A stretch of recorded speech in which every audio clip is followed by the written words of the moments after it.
అదే RTV app వార్తల్ని క్షణాల్లో చదివే అవకాశం ఉంటుంది. ఒక న్యూస్ పేపర్, ఒక టెలివిజన్ ఛానల్ మీ చేతుల్లో ఎప్పుడూ ఉంటాయి. సమస్త జీవరాశిని కాపాడుకోవాలంటే పర్యావరణాన్ని పెంపొందించుకోవాలి. పర్యావరణం పెంపొందించుకోవాలంటే మనం మొక్కలు నాటాలి.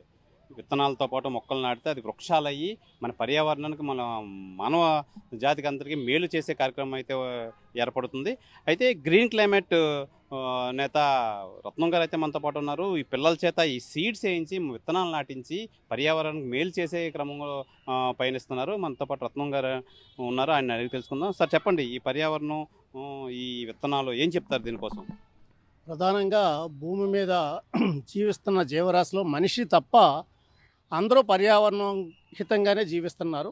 ప్రధానంగా మనిషి పర్యావరణాన్ని విధ్వంసం చేస్తున్నాడు. ఈ విధ్వంసం నుంచి బయటికి తీసుకొచ్చే ప్రయత్నంలో భాగంగా మనం ఏం చేస్తున్నామంటే విద్యార్థుల్ని పర్యావరణ హితంగా జీవించేందుకు గాను అవసరమైన ట్రైనింగ్ అనేది ఇస్తున్నాము. ప్రధానంగా ఏంటంటే మనం 1వ తరగతి చదివే పిల్లల దగ్గర నుంచి పీజీ చేస్తున్న వాళ్ళ దాకా అందరి చేత ఏం చేస్తున్నామంటే చెట్ల దగ్గర ఏవైతే పడిన విత్తనాలు ఉంటున్నాయో ఆ విత్తనాలన్నీ సేకరించడము, అడవికి సంబంధించిన విత్తనాలు, ఫ్రూట్ బేరింగ్ ప్లాంట్స్కి సంబంధించిన విత్తనాలు సేకరిస్తున్నాము. ఆ విత్తనాలతో పాటు ఏం చేస్తున్నాము అంటే పెద్ద ఎత్తున అడవులు పెంపొందించడం కోసం సీడ్ బాల్స్ చేస్తున్నాము. జీవీఎంసీ అలాగే నేవీ అధికారులతో కలిసి నేవీ హెలికాప్టర్తో మనం విశాఖ చుట్టూతో ఉన్న కొండల మీద సీడ్ బాల్స్ వేయించడం జరుగుతుంది. అలాగే ప్రతి సంవత్సరం చాలా మొక్కలు నాటించడం జరుగుతుంది. 1996లో మేము 20 లక్షల మొక్కలు ఒకేసారి 84 ఆదివాసీ గ్రామాల్లో నాటించాం. ఆ తర్వాత అదే క్రమంలో ఇప్పటివరకు దాదాపుగా 1 కోటి మొక్కలకు పైగా నాటించడం జరిగింది. 1,65,00,000 సీడ్ బాల్స్ వేయడం జరిగింది. ఇవన్నీ కూడా డిఫరెంట్ ఎవరైతే ఫిలాంథ్రపిక్ పర్సన్స్ ఉన్నారో వాళ్ళు ఇచ్చిన మొక్కలు, విభిన్న సంస్థలు ఇచ్చిన మొక్కలు నాటుతూ వచ్చాము. ప్రధానంగా వైజాగ్లో మేము పొల్యూషన్ కంట్రోల్ బోర్డు వాళ్ళు ఇచ్చిన మొక్కలు పెద్ద ఎత్తున నాటడం జరిగింది. అలాగే పండ్ల జాతి మొక్కలు డిఫరెంట్ పీపుల్ ఏదైతే సత్య ఉన్నారో లేకపోతే ప్రదీప్ ఉన్నారో ఇలాంటి వాళ్ళంతా తీసుకొని వచ్చి ఇవ్వడం జరిగింది. అలాంటి మొక్కలన్నీ కూడా నాటుతూ వస్తున్నాము. అంతేకాకుండా పిల్లల చేత మొక్కలు అంట్లు కట్టించడం, పిల్లల చేత మొక్కలు ఎలా పెంచాలి అనే దాని మీద, అలాగే వాళ్ళు పర్యావరణానికి హాని చేయకుండా జీవించడం, అలాగే ఏదైతే 16 రకాల ప్లాస్టిక్ మనకి ప్రమాదం తెస్తుందో ఆ ప్లాస్టిక్ ఆల్టర్నేటివ్స్ అనేది ట్రైనింగ్లు ఇవ్వడం, అవి వినియోగించుకునేలా చేయడం, అలాగే ఏదైతే విద్యార్థులు ఉన్నారో ఆ విద్యార్థుల్లో ఏవి ఆహారం తినచ్చు, ఏ ఆహారం తినకూడదు, ఎలాంటి జీవించాలి, ఎలాంటి బట్టలు కట్టుకోవాలి, ఎలాంటి ఫుడ్ తినాలి, ఇవన్నిటి మీద కూడా మనం నిరంతరంగా ట్రైనింగ్ ఇస్తున్నాం.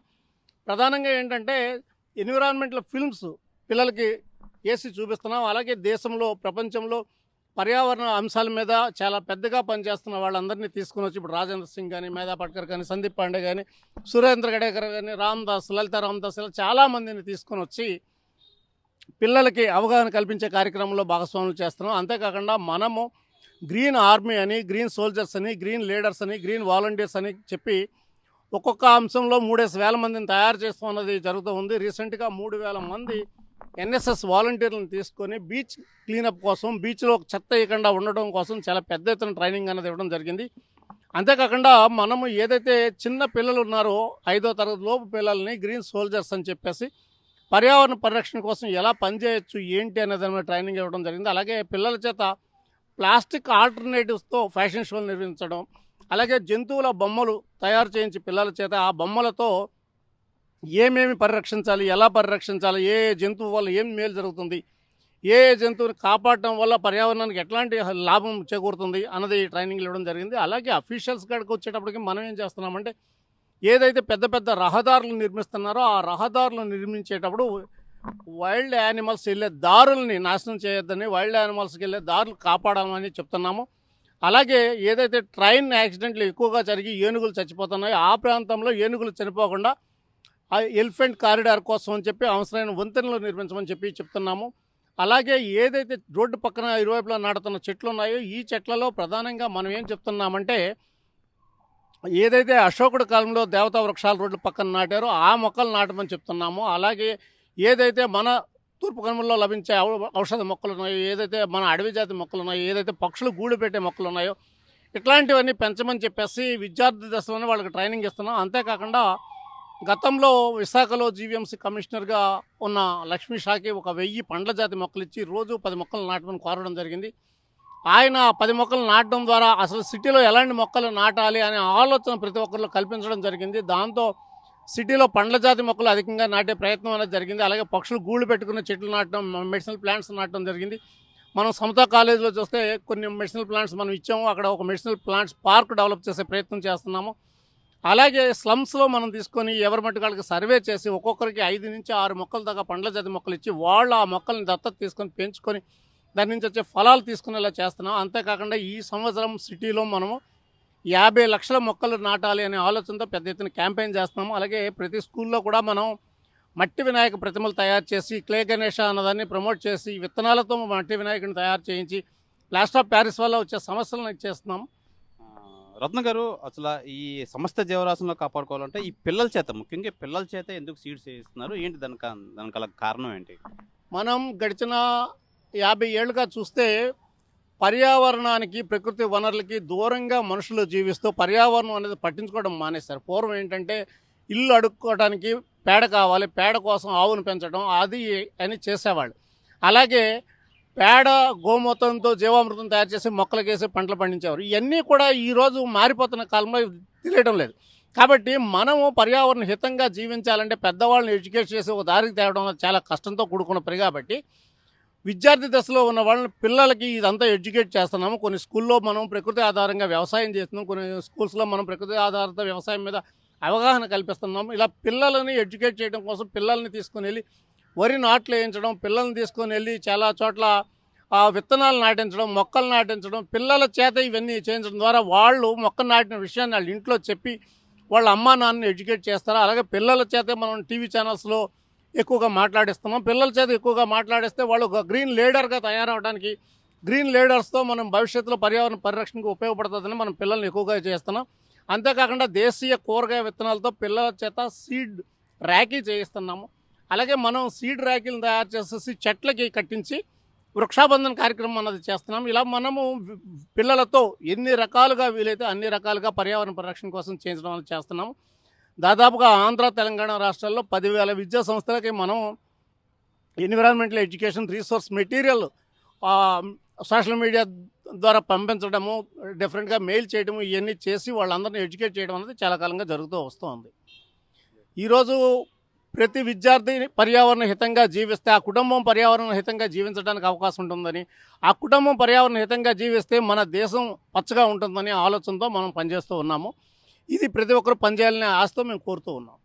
ఇది సమస్త జీవరాశులను కాపాడుకునే ప్రక్రియలో అయితే ఈ పిల్లల చేత ఈ మొక్కలకు సంబంధించి సీడ్స్ అయితే, ఏ చెట్లు ఫలాలు అయితే దానికి సంబంధించి సీడ్స్ అయితే ఉంటాయో ఆ సీడ్స్ సేరించి దాన్ని మళ్ళీ ప్రత్యేకంగా నాటించే ప్రక్రియ అయితే సాగుతుంది. అయితే ఇది ప్రాథమిక పాఠశాలలో, అన్ని పాఠశాలలో అయితే ఈ ప్రక్రియ చేస్తున్నారు రత్నం గారు, గ్రీన్ క్లైమేట్ సంస్థ అధినేత రత్నం గారు. అయితే మనతో పాటు ఈ ప్రాథమిక పాఠశాల సిబ్బంది అయితే ఉన్నారు, వాళ్ళని అడిగి తెలుసుకుందాం. మేడం, మీరు చెప్పండి, పిల్లల చేత ఏం చేస్తున్నారు, వాళ్ళకి అర్థమయ్యే రీతిలో ఏ విధంగా చెప్తున్నారు? పిల్లలతోటి నమస్తే. పిల్లలందరూ కూడా రేపటి పౌరులు, ఈ నేటి బాలే రేపటి పౌరులు. కాబట్టి వాళ్ళలో మనం మంచి అలవాట్లు కల్టివేట్ చేస్తే అవి జీవితకాలం ఉంటాయి, దేశానికి ఉపయోగపడతాయి, వాళ్ళ కుటుంబానికి ఉపయోగపడతాయి. కాబట్టి వాళ్ళ ద్వారానే ఏ కార్యక్రమం అయినా కూడా జయప్రదం చేయగలం. అంటే పెద్దవాళ్ళని ఎడ్యుకేట్ చేయడం, వాళ్ళ మైండ్ సెట్ మార్చడం చాలా కష్టం. అందుకంటే వాళ్ళు ఆల్రెడీ డెవలప్డ్, ఏది పెద్దగా ఎక్కదు.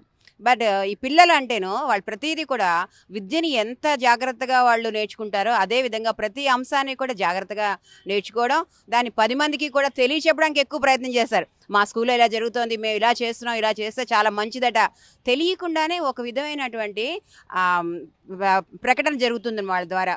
అందువల్ల పిల్లల్ని ఎక్కువగా ఇన్వాల్వ్ చేస్తే మనం చాలా ఈజీగా ఏ మార్పునైనా దేశంలో తీసుకురాగలం. అందుకోసం మనం ఈ గ్రీన్ క్లైమేట్ వాళ్ళు మా స్కూల్లోని ప్రతి కార్యక్రమం, ప్రతి ఏ సందర్భాన్ని కూడా విడిచిపెట్టకుండా ఒక పక్షుల్ని ఎలా జాగ్రత్తగా పెంచుకోవాలి, వాటికి ఎలాగ ఆహారాన్ని అందించాలి, గూళ్ళు కల్పించాలి, అలాగే మొక్కలు ఎలాంటి మొక్కలు అయితే మనకి బాగా ఉపయోగపడతాయి, అలాగే మంచినీటిని కూడా ఏ విధంగా మనం సమృద్ధిగా ఏర్పాటు చేసుకోగలం, అంటే ఈ కరువు కాటకాల్లోని, నీటి కొరత సమస్యల్లోని నుంచి ఎలా బయటపడ్డాం, వీటన్నిటికీ మొక్కలు చాలా ఉపయోగపడతాయి. జంతువులకైతే, పక్షులకైతే అండి, ఇంకా ఎవ్వరికీ లేదు. వృక్షో రక్షిత రక్షితః. ఆ ఒక్క దాన్ని బేస్ చేసుకోవడానికి మనం ఒక ఆయుధం ఈ విద్యార్థి, చిన్నపిల్లలు. అందుకోసం వీళ్ళ ద్వారా విద్యార్థి విత్తనాలు. అందువలన వీళ్ళకి స్కూల్లో ఏం చెప్పినా కూడా అది చాలా ఒక మందులా పనిచేస్తుంది. టీచర్ చెప్పారు, మా స్కూల్లో చెప్పారు అంటే అది ఇంకా తిరుగులేదు. ఇంట్లో పేరెంట్స్ చెప్తే వినరు, కాబట్టి ఈ విధంగా వీళ్ళ ద్వారా మన దేశానికి మనకు చేతనైన సమృద్ధి అంటే సమాజ సేవ అంటే మనం ఎక్కడికి వెళ్ళి చేయక్కర్లే, కానీ మన దగ్గర ఉన్న వనరులను ఉపయోగించుకుని దేశానికి సేవ చేయడానికి, దేశ అభ్యుదయానికి సహాయపడడం కోసం మా స్కూల్లో ప్రతి విద్యార్థి ద్వారా ఈ కార్యక్రమం చేస్తున్నాం. అలాగే మా సిబ్బంది అందరూ కూడా చాలా సహకారంతో ఇందులో పార్టిసిపేట్ చేస్తుంటారు. ముఖ్యంగా ఈ గ్రీన్ క్లైమేట్ యాజమాన్యం మా స్కూల్లో చాలా పనులు చేస్తుంటారు అన్నమాట ఈ గ్రీన్ క్లైమేట్ కోసం. Thank you sir, thank you very much. మన రత్నం గారి ఆధ్వర్యంలో మా పాఠశాలలో చాలా కార్యక్రమాలను విద్యార్థుల ద్వారా నిర్వహించడం జరుగుతుందండి. ముఖ్యంగా ఏంటంటే ఇక్కడ ఉన్న ప్రతి ఒక్క చెట్టు కూడా ఇంత పెద్దది అవడానికి కారణం వాళ్ళు వచ్చి నాటిన మొక్కలే. సో ఇక్కడ ఉన్న మొక్కలన్నీ కూడా నేను వచ్చినప్పుడు నాటారు, ఇప్పుడు పెద్దవయ్యాయి. అలాగే సారు ఎక్కువగా మొక్కలు నాటడానికి ఇంపార్టెంట్ ఏ విధంగా ఇవ్వాలి అన్నది కూడా పిల్లల్లో అవేర్నెస్ ప్రోగ్రామ్ చేశారు. అలాగే పక్షులు ఉంటాయి కదండి, వాటికి మనం ఆహారాన్ని ఏ విధంగా ఏర్పాటు చేయాలి, వాటి కోసం నీరు ఎలా ఏర్పాటు చేయాలన్న కూడా చేస్తున్నారు. అలాగే ఈ సీడ్స్, ఈ విత్తనాలన్నీ వృధాగా కింద పడిపోకుండా వాటిని విద్యార్థుల ద్వారా వేరించి వాటిని సీడ్ బాల్స్ చేయించి వాటిని దూర ప్రాంతాల్లో అక్కడక్కడ వేయించడం అవి కూడా చేయిస్తున్నారు. ఆ అవేర్నెస్ కూడా ఉంది. అలాగే మట్టి వినాయకుడి విగ్రహాలను ఈ సీడ్ బాల్ ద్వారా తయారు చేసి ఆ వినాయకుడు పండగ అయిపోగానే నీటిలో కలిపేగానే ఆ నీరు ఎక్కడైతే పడేస్తున్నామో అక్కడ మొక్కలు వచ్చేలాగా ఆ అవేర్నెస్ ప్రోగ్రాం కూడా మా పాఠశాలలో విద్యార్థులకి చేశారు. అలాగే రక్షాబంధన్ టైంలోని ఈ రాఖీలను కూడా ఈ విత్తనాలతోని తయారు చేసి విద్యార్థుల చేత తయారు చేసి వాటిని వీళ్ళకి ఏ విధంగా వాటి యొక్క ఉపయోగాలు ఏంటన్నది కూడా చెప్పడం జరిగిందండి. అంటే పర్యావరణ పరిరక్షణ కోసం మనం ఏ విధమైన జాగ్రత్తలు తీసుకోవాలి అన్నది మా విద్యార్థులకి రత్నం గారు ప్రతిసారి ఒక కార్యక్రమాన్ని ఏర్పాటు చేసి మంచి అవేర్నెస్ అనేది తేవడం జరుగుతుంది. సో కాబట్టి ఈ విధంగా పిల్లలకి చెప్పడం ద్వారా వీళ్ళు కూడా బయటకు వెళ్ళి వాళ్ళ తల్లిదండ్రులకి చెప్పడం జరుగుతుంది. కాబట్టి సార్కి ధన్యవాదాలు తెలియజేస్తుంది. Thank you. ఇది ప్రధానంగా సమస్త జీవరాశులు కాపాడాలంటే దానికి ప్రధాన కారణం వృక్షాలు ఉండాలంటే కంపల్సరిగా విత్తనాలు వేసి మొక్కల్ని చెట్ల కింద పెంపొందించాలి. అయితే ఈ విద్యార్థులు విత్తనాలు అనే కాన్సెప్ట్తో ఈ గ్రీన్ క్లైమేట్ సంస్థ అయితే ఈ పిల్లల చేత అవగాహన కల్పించి వీళ్ళ చేత ఈ విత్తనాలు అయితే వేస్తున్నారు. దాని ద్వారా వృక్షో రక్షిత అని వృక్షాలను కాపాడుకునే ప్రక్రియ అయితే కొనసాగుతుందని చెప్పి వీళ్ళైతే తెలియజేస్తున్నారు. జీవరాశులను కాపాడుకోవాలంటే ప్రధానంగా మనం ఈ వృక్షాలని పెంపొందించుకోవాలంటే ఈ విత్తనాలు వేసి వాటిని కాపాడుకునే ప్రక్రియ అయితే కొనసాగుతుంది. ఈ గ్రీన్ క్లైమేట్ సంస్థ అయితే ఈ పిల్లలు ఈ విత్తనాలు అనే కాన్సెప్ట్తో పిల్లల చేత విత్తనాలు వేయించి వాటిని మొక్కల కింద వృక్షాలు పెంపొందిన ప్రయత్నం చేస్తున్నారు.